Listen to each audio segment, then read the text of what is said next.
Hey everyone, welcome back to the channel. In this video, I'll show you how to join Zoom meeting on PC. If you already have the Zoom app on your computer or smartphone, simply open it. From the home screen, click Join a Meeting. You'll then be asked to enter the meeting ID. This is a unique 9, 10, or 11-digit code that the host provides. Type in the meeting ID carefully and then click Join. If you don't have the Zoom app, you can still join a meeting directly from your web browser. Just open Google Chrome or any other browser and go to zoom.us/join. Enter the meeting ID and Zoom will automatically guide you through the joining process. Sometimes, meetings are password protected for security reasons.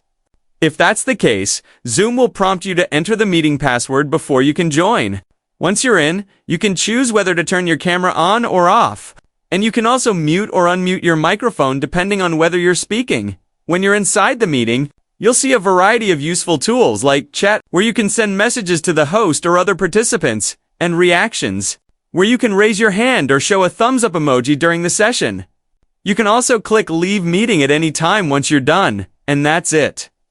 That's how you host or attend a Zoom meeting. Simple, straightforward, and super convenient for staying connected. Zoom has become one of the go-to apps for virtual communication, and knowing how to use it effectively can make your online meetings so much smoother. So, if this guide helped you out, don't forget to give this video a thumbs up. Share it with your friends or coworkers. And please subscribe to the channel for more clear and easy tutorials like this one. Thanks so much for watching, and I'll see you in the next video. Stay safe and keep learning.